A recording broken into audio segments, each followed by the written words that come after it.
Bem-vindo ao segundo Comunidades USA Magazine, um programa independente a contar com a sua colaboração.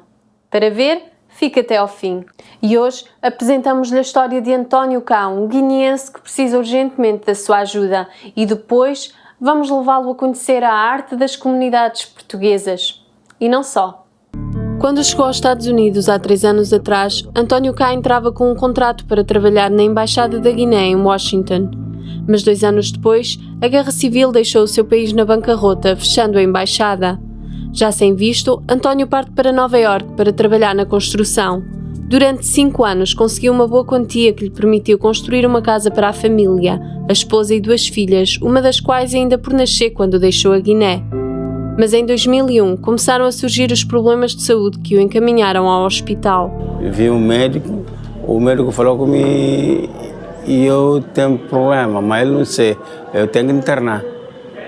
Então eu internar, o outro dia ele levou na máquina para ver como é que eu tiro o sangue e tudo. Então, uma semana o médico contou que eu tenho problema rim. O rim parou de trabalhar. Eu chorei muito, porque o país da gente não tem dinheiro, não tem parente, não tem família.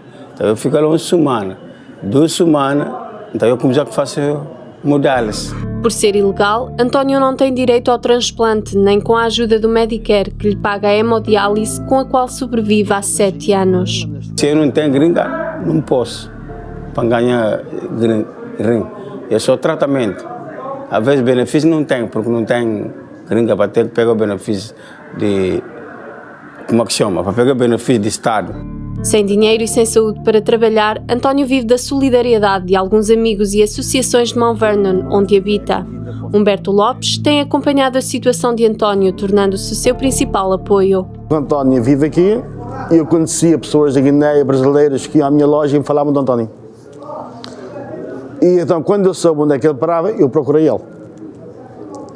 Eu mandei chamá-lo, a pessoa da Guiné, e disse: olha, a partir de hoje, saiu o teu caso, falei com ele, explicou-me, podes contar comigo. Vendo realmente a situação como o António Cá estava na situação dele, eu disponibilizei-me a abrir a minha porta para ele e a dizer-lhe se precisar de algo para a renda, quando precisar de algo para a alimentação dele, para comer, a minha porta está sempre aberta.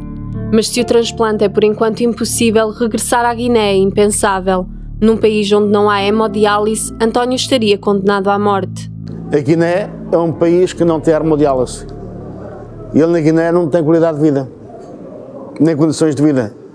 O problema dele ir para a Guiné não faz sentido.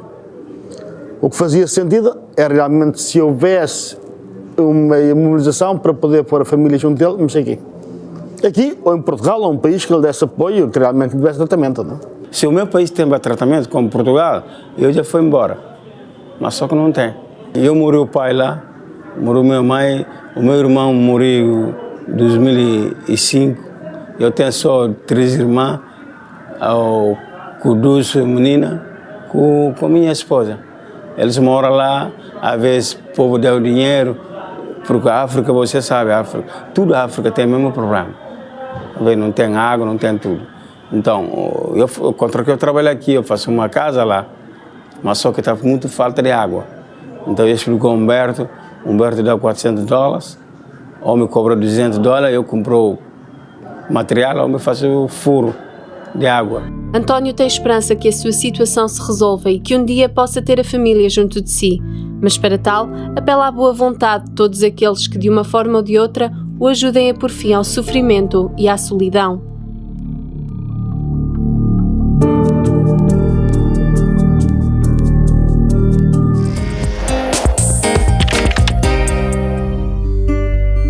As manifestações artísticas e culturais da comunidade portuguesa começam a envolver cada vez mais artistas com vontade de expor o seu trabalho.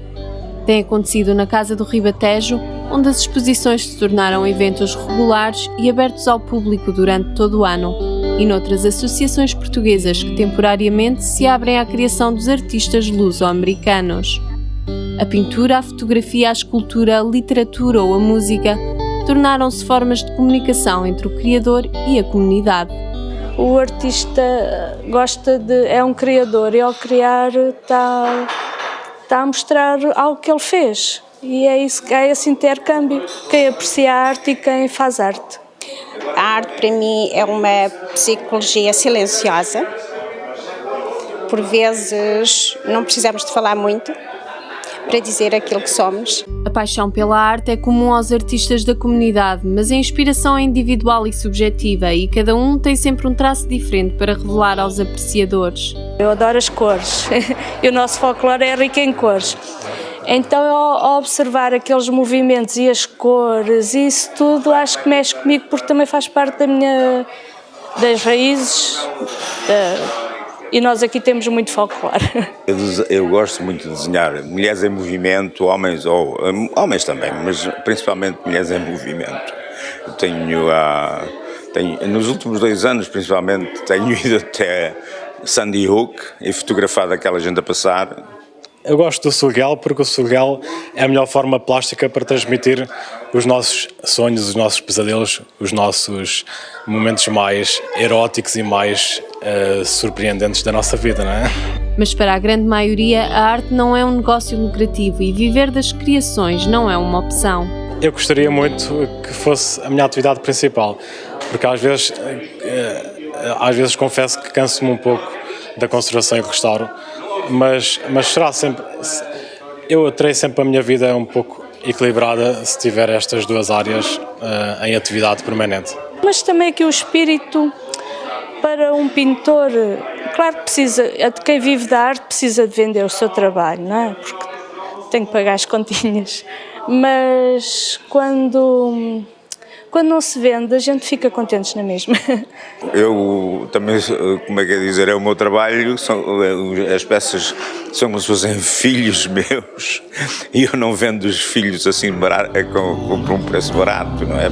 Pelo menos vão oferecendo à comunidade momentos lúdicos e de distração, uma forma de escape aos problemas da sociedade atual com a assinatura portuguesa.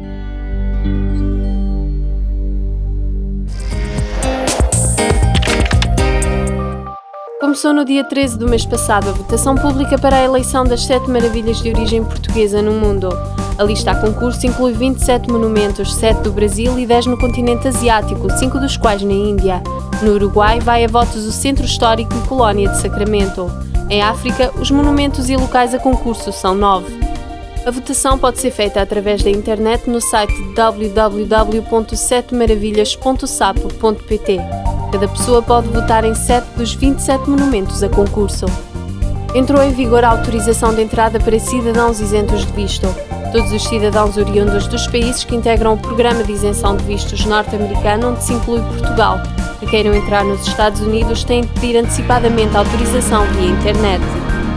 A autorização, que terá que ser apresentada antes de desembarcar de um avião ou de um barco em território norte-americano, deve ser solicitada de preferência até 72 horas antes da viagem. Uma reportagem sobre o arquipélago dos Açores integrará o prestigiado programa Anthony Bourdain No Reservations e será exibida pelas 10 horas da noite no próximo dia 26 de janeiro no Travel Channel. A reportagem é o resultado de uma visita que a equipa de filmagens efetuou a esta região de Portugal em outubro de 2008.